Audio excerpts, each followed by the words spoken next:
Hey everybody, welcome back in the shed, and we are back after a couple of months off. A little too hot during the summertime to do this in here, so we decided to take a little break, but we're back. How's it going, Dave? It's great, man. We got a great guest today. I would have to say he's Waco's premier crooner. Why don't you make the introductions? Bruce Carbonara? Yeah, Carbonara. Carbonara. Yeah. Like the sauce? Carbonara. Carbonara. Carbonara. Just like the pasta sauce. How's it going, Bruce? I'm doing great, guys. Glad you're here, man. I'm so happy to be here. Finally, we worked it out. Yeah, we worked it out, indeed. Let's delve back a little bit. You're a Chicago boy, right? Absolutely. Born and raised. All right, and you've been down here for a while, but let's stick back to the roots. Absolutely. Well, let's see. Grew up in the burbs of Chicago and started a rock band with my buddies back in early 70s. And we, summer break, and we're trying to think, what should we do? And my buddy Joey was a drummer since he was 5. He says, well, let's form a rock band. Yeah, we had nothing else better So to you do. covered Styx and all of Yeah. Chicago. Yeah, this is Kiss, Yeah, Beatles, right. Right. BTO. So Joey obviously was going to play the drums because he's been playing it for years. And then my buddy Steve said, I'll play guitar. And they said, Bruce, what do you want to play? I said, yeah, I want to play sax. And they're like, sax? You can't play saxophone. It's a rock band. You got to play bass. I said, what's that? I had no idea what a bass was, bass guitar. They said, it's what Paul McCartney plays. Oh, okay. Well, I'll play that. So my dad was a salesman and had a customer that had a music store and music warehouse. So he got me the cheapest bass there is and an amp, and we'll move up if you stick to it. And sure enough, we stuck with it. And many years later, man, we went on tour. We did an album. We did music videos. What was the name of the band? Originally it was Contender, and then we were getting so popular, we got sued by a wedding band that was named Contender. Of all things. I'm like, are you kidding me? Really? So they were losing gigs thinking that, there was this power rock So band. did you think about using another band name like Survivor? Yeah, really, yeah. I think they're from that area. The Beatles with 2 E's, yeah. So we just had a great time playing the Chicago clubs. We were playing these premier rock clubs, and we weren't even old enough to be in them yet. That's how cool that was. That's a common story, Yeah, absolutely. Yeah. It's So, a great story. Snuck in the back, Yeah, absolutely. We had this one gig where we were there the night after Cheap Trick, and they were still kind of, they were obviously very popular, but didn't make their huge international success yet.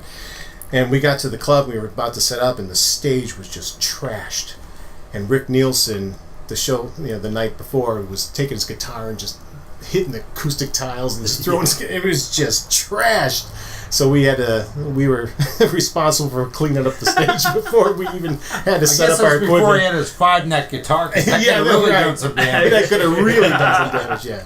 So, a lot of fun. Just rocking, man. It was great. What year was this about? This is, we started in the 70s, and then playing the rock clubs is about 1980, 81, 82, like that. And then I had the great fortune, very honored, got into songwriting and actually won a Billboard songwriting certificate. So, okay. Yeah, so you were doing covers cool. And originals? We started with covers because, we were trying to write, and then it just caught on. And then our audience grew and grew and grew, and then all of a sudden our originals were getting more popular than the covers we were doing, so it became like a 80-20 of originals to covers. So. Were you playing in Chicago around? Yeah, we played Chicago mostly in the surrounding areas. Then we went on a little tour, and we took a Winnebago. We had a big motorhome, and man, you haven't lived unless you had about 7 Italians on a motorhome. Because when your band goes on tour, they got hot dogs, they got the burritos in the microwave. Was it a Brave or an Indian or a Chieftain? That's what I want to know. Yeah, honestly, I don't even remember. But because we had a Brave. Did you have a Brave? Yeah, we had a Brave. But it was a 22-footer. Yeah. Okay, may have been the same thing. But anyway, you figure those bands have that kind of food, right? Microwave stuff. Now we talked to my buddy Michael, and I said, the band's going on tour. So he went to his mom, all 100% Italians. Oh, the boys are going on tour? Okay. So then we pull up to the house. She has baked manicotti. We have sausage and peppers. We got meatballs. It was insane. Did you slice the garlic really thin? With a razor Not blade? too many onions. Easy on the onions. So, yeah, it was just a blast, you know. So, at some point, you went from rock and roll to crooning. What's a crooning? Well, you know, when you're Italian, it's the law. You have to like Sinatra. It's Exactly. you can't not like Sinatra. And my dad was my hero, and he loved Sinatra. And I used to sit on the carpet right below his feet, and he'd be singing along. And so I got to know these songs. I got to, watch TV specials when they happened live, and started singing with these songs. And I really enjoyed it. I really grew an appreciation to the arrangements. And so I incorporated a lot of those Nelson Riddle style arrangements, the horns and everything, into my songs. And that was my favorite part of songwriting, was the arrangements. And I learned so much from those masters, I remember the first audition when I really wanted to pursue the Sinatra style music. I had a friend that really enjoyed my singing, and she said, "You know what? I know that this big band in Chicago is losing their vocalist, so why don't you audition for them? I'll set you up." Yeah, okay, why not? It's another stage of your career, and kind of excited. This was the Bobby Sanders Orchestra, 18-piece big band. So I called him. I said, "Hey, I heard you're looking for a singer. Do you mind if I try out, audition?" He said, "Yeah, come on. We're going to be over here at this place." And I said, "Okay." And I was shaking. I was so nervous, and I'm used to being with the guys, when you have your safety net with your bandmates. But here I am just by myself. And I remember just waiting in the wings while they were rehearsing. I'm in the wings, and I'm hearing the band rehearse one of their tunes, and it's like just so excited. I've never really heard that close up, that sound, that 18-piece big band sound. Horns. You name it. 5 saxes, 4 bones, 4 trumpets. Oh my gosh! So I'm shaking in the wings. I'm really nervous, and I'm just brought myself back to thinking what Sinatra must have been going through when he was auditioning for Harry James and Tommy Dorsey, and it had to be it was a huge step. And so I just gave it my all. The band leader had a poker face. I didn't know if I did great, if I was sucked. I had no idea. So we finished. I went up to him. I was waiting to get some feedback, and I said, "Hey, Mr. Sanders, what do you think?" And he looked up at me, and he just said, "You want a tux?" Nice. Yes, sir. Well, you kind of went from one to the other, but when did you realize that you had a voice of a crooning voice? Dave, that's a great question. I'll tell you exactly when that kind of epitome happened for me. That aha moment, as they say. I was rehearsing in my parents' basement. My friends and I built a studio, a rehearsal studio. So I was rehearsing some of these Sinatra songs, and I called my dad down, and I said, "Dad, just take a listen to this, and be honest with me, and let me know if you think I have what it takes. And I need you to be. You can't be my dad here. You got to be dead honest with me. Do I have what it takes to maybe pursue this?"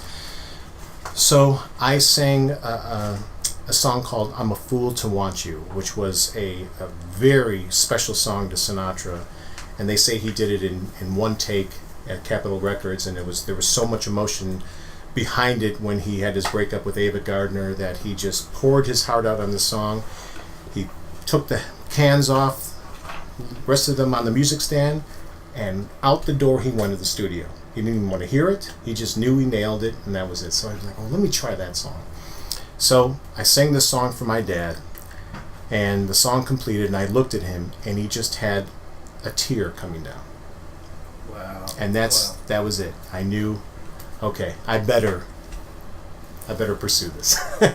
So that was my aha moment when my dad, he couldn't even say anything. He just had a tear coming down. He said, yeah. So when you were playing in the big bands at that time, you sang in some mafia-run nightclubs. Yeah, Talk about that. Well, those were some of the clubs where I just kind of, as a solo artist and with just a piano player, worked a lot of those nightclubs, and there was. I'll leave the names off because I don't know if they're still around or not. But this one gentleman in particular took a liking to me, and I remember playing in his club. And you may know from Sopranos and the Goodfellas movies that you have your wife. Frank Vincent just died. Yeah, really Frank sucks. Vincent. God rest his soul. Absolutely. They have you have your wife. And then you have your what's called a gumad, and your gumad is you took her out. Woman. Yeah, your woman that you took out on the other night. So anyway, I was at this one nightclub performing, and this gentleman was there with his gumad, and I remember he wanted me to sing. He goes, "Kid, get up here and sing Witchcraft." I said, "All right, you got it, yes sir."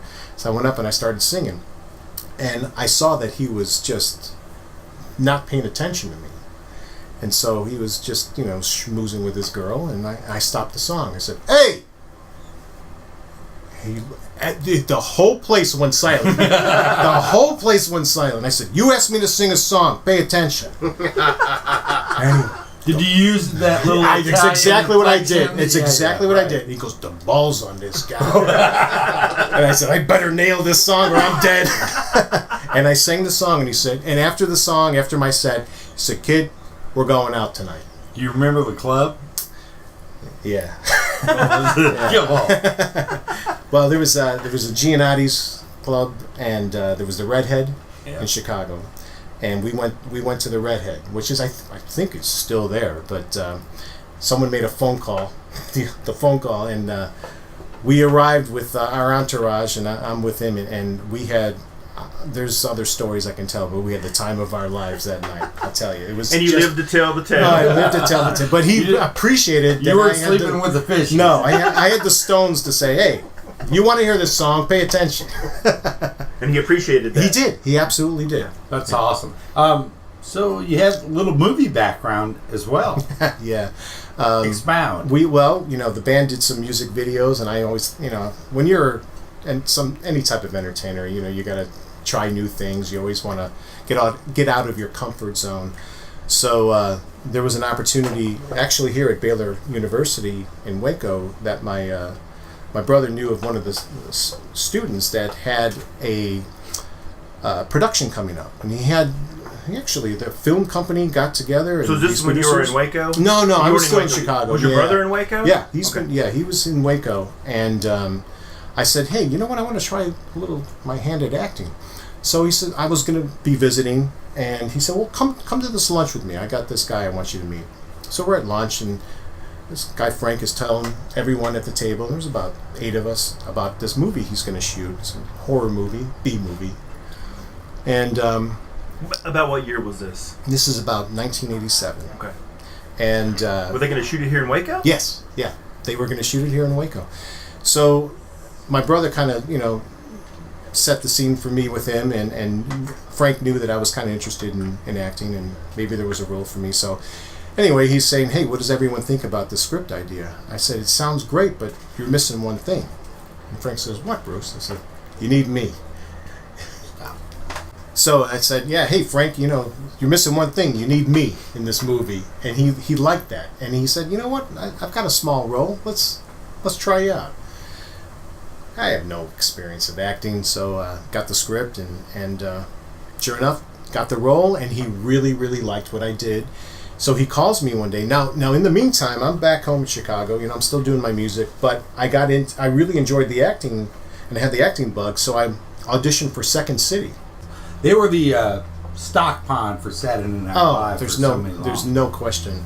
And you see, all the pictures lined up in the hallways. So you have to audition to even be in the class of the improv class. And this is not the the stage production. Obviously, this is just the workshops. So I had a blast doing that. And then I get a phone call from the director from that first movie, and he says, Bruce, I really, really liked what you did, and I signed for a 3-picture deal with the investors, and I'd like you to star in the next movie.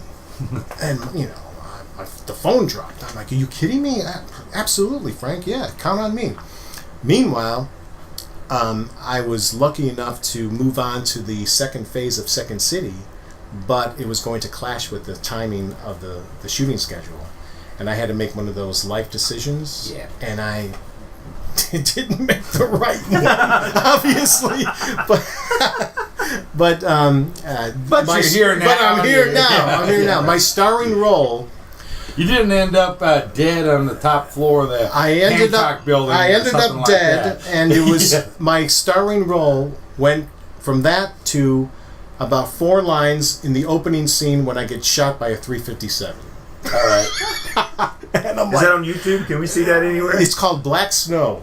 Yeah, and it's not the Black Snow, the one that Michael Douglas obviously was in, but it's called Black Snow, and the first one, the horror movie, was called Demon Warrior. Oh, it was so much fun, though. It's probably on IMDb. Oh, yeah. It's on there. Yeah. Please don't look for Maybe we it. can find it on Netflix. Yeah. Oh, please. But anyway, so when I told Second City I have a movie opportunity, and they took it as I snubbed them, and that took care of that. So you couldn't go back to them and say, hey, give me one more chance. I took care of that. No. You don't snub Second City. Yeah, exactly. And, so. Need a beer. How are you doing, Bruce? Great. So before you became a huge movie star, How many beers have he? Cut him off. No. You had He's got less than I do. you had an opportunity to speak with Frank Sinatra. Close. Very, very, very close. And my heart's beating fast thinking about that. He was coming to Chicago for his many concerts, and this is early '80s. Let me back up. So he was still touring. Yeah, he was absolutely still touring. This is actually let me back up. This is early '80s.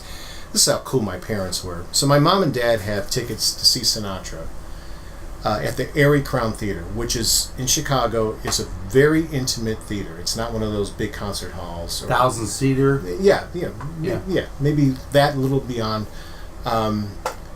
So they knew that I was really getting into the music of Sinatra too, and my mom says, "Oh, you know what? I'm not feeling very well. Cough, cough. Maybe you should give the tickets to Bruce." And so my parents gave up those 4th row tickets to see Sinatra, and I was able to take my girlfriend at the time. And there we are, 4th row at the Erie Crown Theater. Buddy Rich and his orchestra Oh, shit. are the opening act, and then his band. His band. And I'm freaking out. And I remember that Sinatra worked his way over to my side of the stage, and this woman in front of me just went, "Oh my God!" She just almost passed out. She ovulated. She did. She really did. And Sinatra just looked right at her and said, "Yeah, I love you too, baby." And I was just hooked. I was hooked. And the orchestra was just insanely good. He's at the top of his game still. Did Buddy squeeze out a couple solos? Oh, absolutely. And I'm a bass player by heart. That's my instrument with the band, and I love the bass. And I remember the bass player for Buddy Rich. Now, at this point in the song, for this particular song, he's playing an electric bass. And I'm watching him, and his G string, it breaks. It just snaps. How do you break it? I have no idea, but he broke a string. And he has a solo coming up, because I know the arrangement they're doing. And I'm like, oh, I'm freaking out for this guy. He has a solo coming up. Buddy Rich, who doesn't take, shit from anybody, Yeah. he's probably going to freak when this guy can't do his full-time solo, his real deal solo. And I'm watching him, and this guy just nailed it on those 3 strings. He just nailed this bass solo. And again, that just, spoke volumes to me as a musician, and had such an appreciation for jazz at that moment. And it's a moment I'll never forget. It was just phenomenal. Well, what I'd love to do right now Yeah. would be to have you whip out one of those classic tunes that, you know. That Dave can swoon to. Yeah. Let's do this. Maybe Dave will ovulate. Well, you know what? You want me to share that real quick story about how I spoke with him? Yeah. Okay. We still got to do that. So I knew that Sinatra's coming to Chicago for a concert, and this is in a bigger arena. And I know whenever he comes to Chicago, he always stayed at the same hotel. So knowing that, I put together a cassette. You know, no CDs in those days, right? I put a cassette together of some of my original music. And I put it in an envelope, and I went down to his hotel. He wasn't there at the time. And I went over to the manager of the hotel, and I said, hey, listen, I haven't sealed this envelope. I'm not a psycho. I've got a note for Mr. Sinatra. I have some music. And would you be so kind to please give that to him? Said, absolutely. Absolutely. So they took the envelope. I went on with my day. I get home. My answering machine is flashing. I play it. And it's Dorothy Ullman, who is Sinatra's personal secretary. And she said, Bruce, I've got this envelope here, and not sure really what it's about, but Mr. Sinatra doesn't accept any unsolicited music. Would you give me a call, though? Here's my personal number. And I'm like, oh my gosh. Sure. So I call her, and I said, hey, I spoke with Dorothy, and I said, listen, I'm not looking for anything.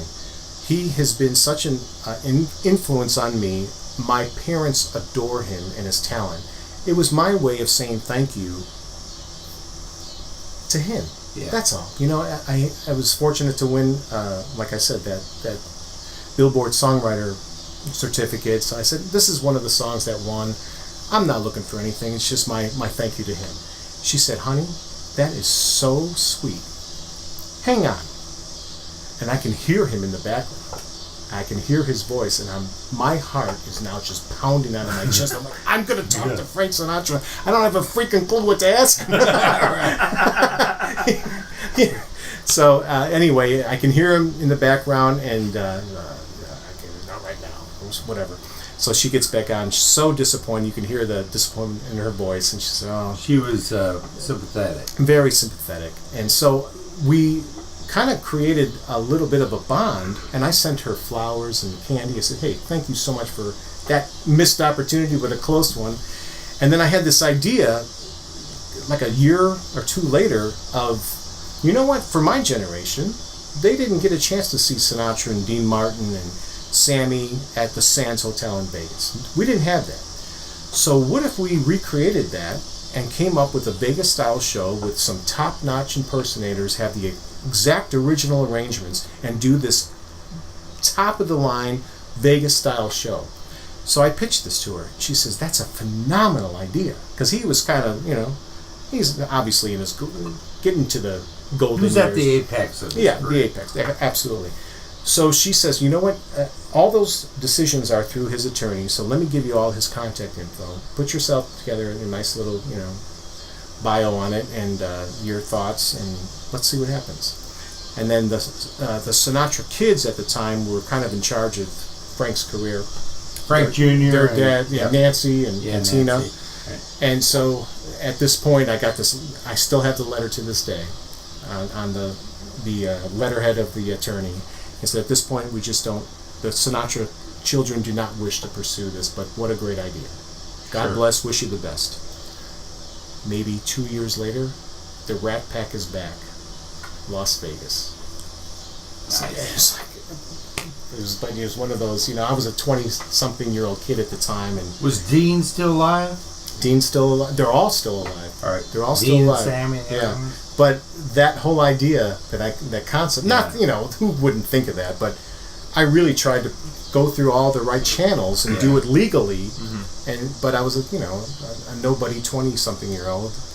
And they took it though, and it took brass ones to go ahead. You got balls, kid. Yeah, you got balls, kid.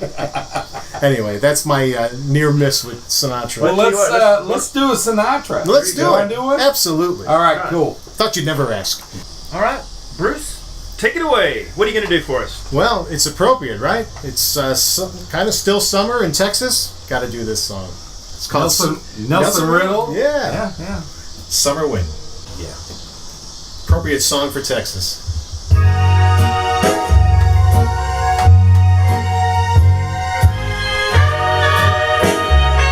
A little libation there, Pally. Right over there. Oh, thank you very much. Little Dean Martin.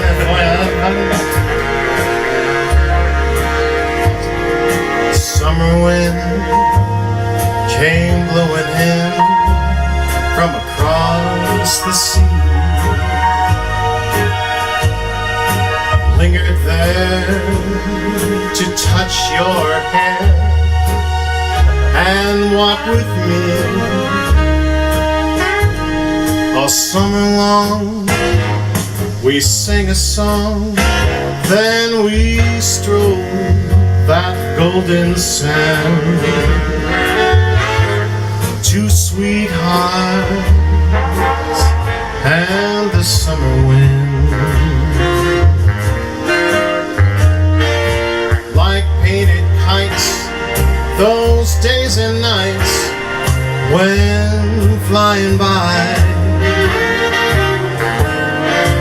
The world was new beneath a bright blue umbrella sky. Softer than a peppermint, one day it called to you. I lost you to the summer wind. The autumn wind and the winter winds, they have come and they have gone. Still the days, those lonely days, they go on and on.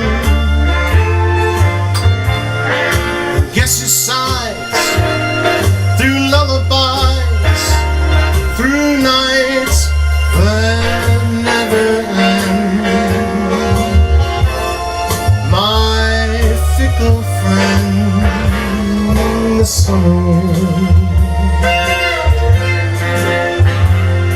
The summer wind, warm summer wind, yeah, summer wind, the summer wind.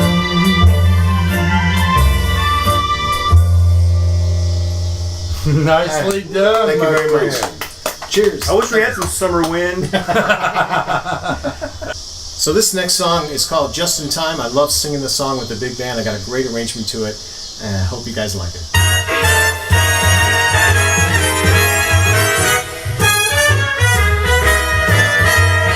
Just in time, I found you just in time.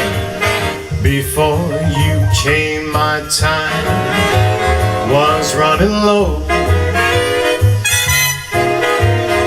I was lost, the losing dice were tossed, my bridges all were crossed, nowhere to go. Now you're here, and now I know just where I'm going. No more doubt or fear, I found my way.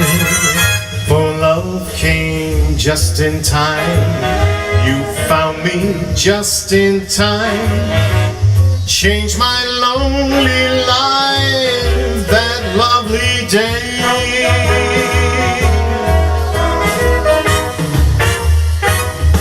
Yeah, right behind me. I don't have a band to play off of, but I can say in the shed with Troy and Dave, buddy. And I even hid that label. That's a pro. Unless they give us some sponsorship, right?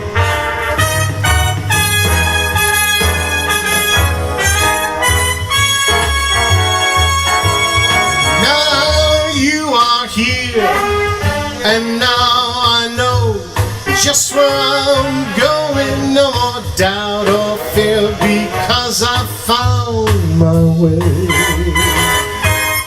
Love came just in time. You found me just in time. Changed my lonely life, that lovely, lonely life, that lovely, lonely life, that lovely day.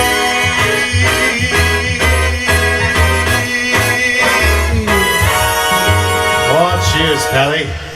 All right. Thank you. Yeah. Do you ever just set up in your backyard and like just start singing and like you people from the neighborhood come around? Bruce, and, go get your fucking shine box. Hey, what's the matter, you? Forget about Yeah, it. for Frank Vincent. All right, Wait a let's minute. go. So what brought you to Waco? Well, when I want drinks bought for me, I say witness protection. And it's worked. Trust me, it's worked. Gosh, we're going back now 17 years, and my buddies and I, we actually started a .com company, and it's a A&R company, and we were Artist and repertoire. You got it, artists and repertoire. We were taking all the knowledge kind of that we learned over the years, and we developed this company, and we got this is before everyone had their own web page, right? So we were creating web pages for these artists and getting the artists to shake hands with the executives from the record companies, large and small, and we were showing them how to get to the copyright their music and protect themselves, and we shared our knowledge, and things were going really, really great. And this is when that whole .com industry was starting to explode, and Early 90s. late 90s, Okay. 98, 99. You moved down here when? 2000. So Right. I just got married in 99, and I wake up in June of 2000, and as God is my witness, I hear the voice of God saying, "Go to your brother, he needs you." As plain as day, go to your brother, he needs you. And my brother was going through kind of a tough divorce at the time, and my nieces were extremely young, and it was overwhelming. And I'm with the Bobby Sanders Orchestra, things are rolling with that, we've got this company, and God spoke to my heart, and so I said, okay. So my wife wakes up, and I said, I got to share something with you. I don't know how you're going to take it. And I said, here's what happened. And God spoke to my heart and said, hey, we need to go to Corey. We need to go to Texas. What do you think? And never in a billion years thinking that she would want to leave Chicago to go to Waco, she said, at least the winters would be better. Awesome. And I freaked out and said, okay, that's an answer right there. So we move here, and struggling. I was a fish out of water. And my brother made a promise to me. He says, I promise you I'll get you singing again in this town. I don't know how, but I'll get you singing again in this town. So we're driving one day in the neighborhood, and we see a restaurant about to open called Rosati's, Right. which is It's Chicago, born and bred. 200 yards from my work. Yeah, exactly. Woodway. And I'm picking up the phone, calling him. He's seen it. He's in a different part of Hewitt Drive. He's calling me at the same time, going, "Did you see that sign? Are you kidding me?" So, as luck would have it, the owner, obviously Pete from Chicago, we meet, and he says, "Hey, why don't you perform for the grand opening? Would you sing?" Corey gave him a CD of my demo of the Sinatra stuff. It's like, oh my gosh! When did Rosati's open? What year was this? That's 7, 8 years ago. No, more than that. Yeah, Was it? yeah, it's about. I just had some Rosati's. 06, I had some Rosati's on Monday. Did you? Yeah. So from 2000 to that time, you weren't doing any kind of gigging or singing anywhere. I'm sorry, that's true. I hooked up with the Haskett Burleson Big Band and did some private parties with them, but I wasn't singing, continuously. I wasn't singing, monthly or weekly or anything like that. But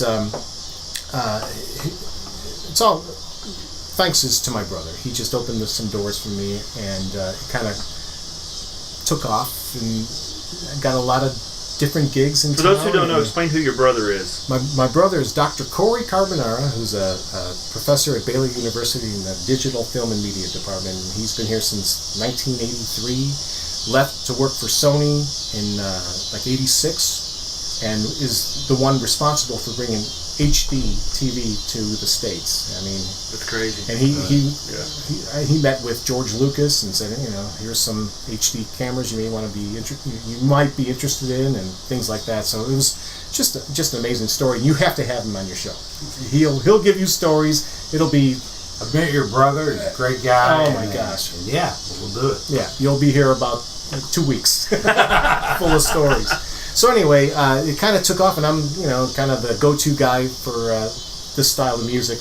I played at most of the Richie Rich's private parties and weddings and corporate gigs. So I'm very fortunate. I miss Chicago, but.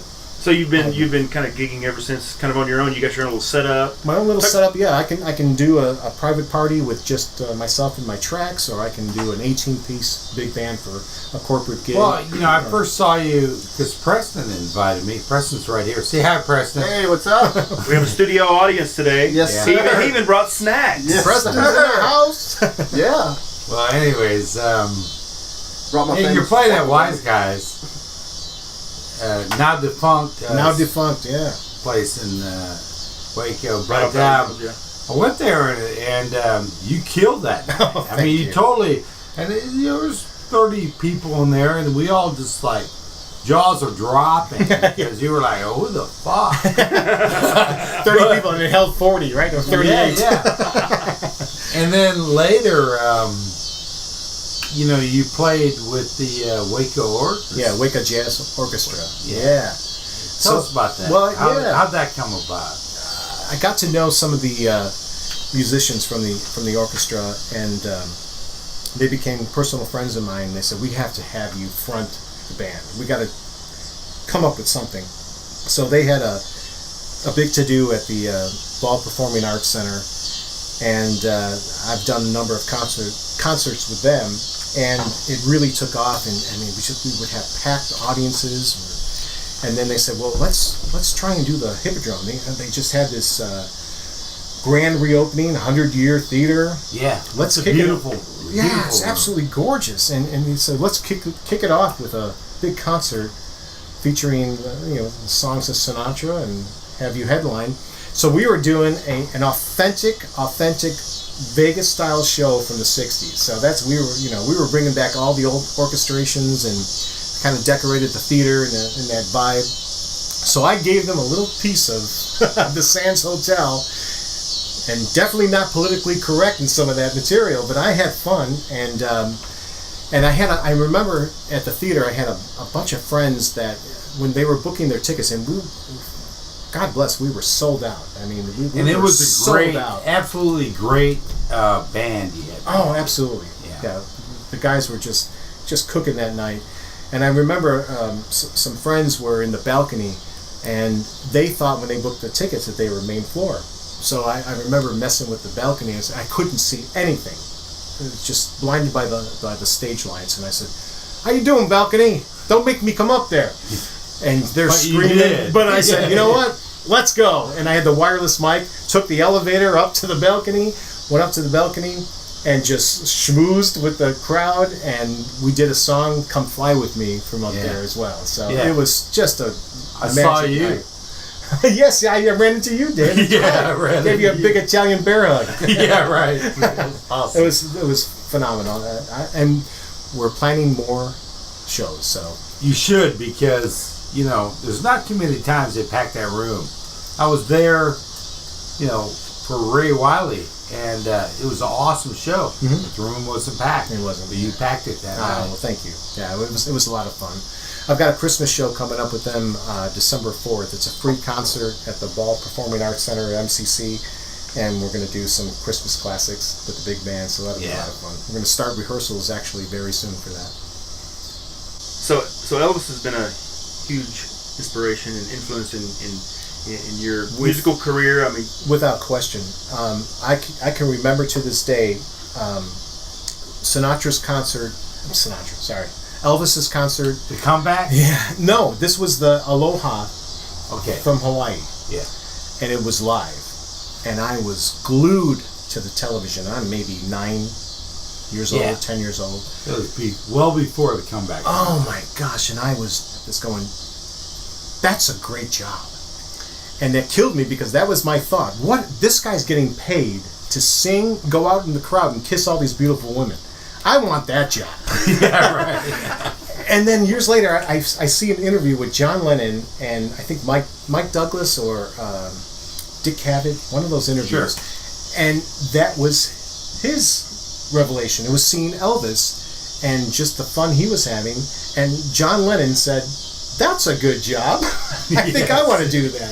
So I remember running home after school in elementary school because at 3 o'clock they would play Elvis's movies for the whole week, and I could not run home fast enough to see his movies. And he was his music is the first album I ever took my birthday money and purchased an album. It was Elvis's album. That was my first record ever.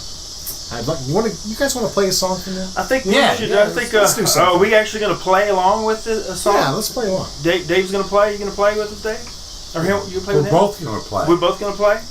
All right. That sounds like a good idea. I All right. got a couple of axes in the house, and we'll bring them out. Well, let's talk We'll about rock. some gigs. You got some gigs coming up, and then we'll close out the show with an Elvis tune. Yeah, sure. Or you got a website, Facebook, that kind of thing. People can get a hold of you. Yeah, there's a web page. It's Lucas Artist Management. Got this agent in Austin that has me featured on his web page. But yeah, I've got a Facebook page. You go to Bruce Carbonara, and I've got a gig coming up in honor of my son's 16th birthday. I booked one of his favorite restaurants. Plug for Papa Rolo's in Hewlett. All right. Oh, yeah. So we're booking the whole patio for his birthday, and we've got a show coming up there. And then let's see, The big gig at Christmas. the big Christmas gig is December 4th. Is it going to be nothing but Christmas songs, or are you going to Nothing but that. Christmas songs at the MCC campus, Okay. the Ball Performing Arts Center, the PAC. And I've got the winery at Valley Mills Winery, Highway 6 North, on November 25th, the Saturday after Thanksgiving. I've got a whole great Sinatra and Christmas song concert planned.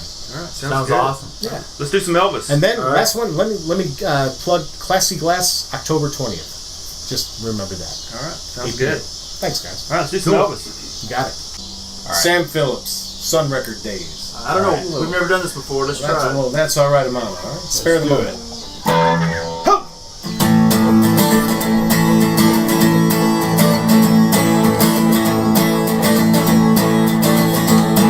Well, that's all right, Mama. That's all right with you. That's all right, Mama. Just any way you do. That's all right. That's all right. That's all right now, Mama. Any way you do.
Nice. All right, so we were talking about the audition day in Chicago with the big band, Bobby Sanders Orchestra, and I got to take you back to that song. I was so nervous before it, but this is the song that I auditioned for. This is called Fly Me to the Moon.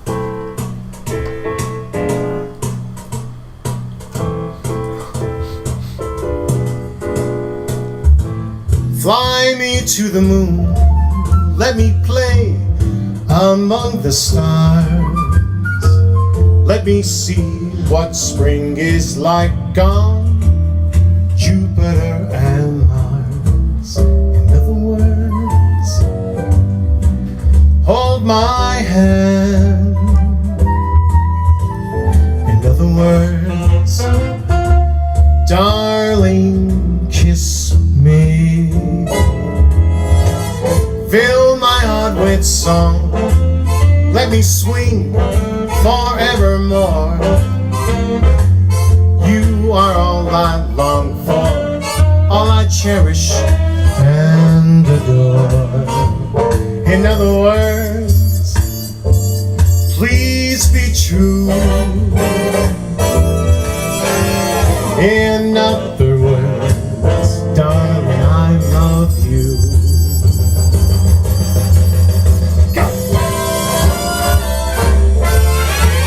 So you gotta imagine being in that room. This was a small room auditioning. We had this 18-piece big band, and I'm really hearing this for the first time. All these incredible musicians, these horns. Never experienced anything like that. It was amazing. This song always takes me back.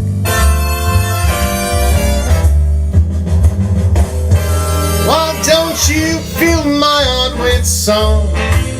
Let me swing forevermore, because you are all I long for, all I cherish and adore. In other words, please be true.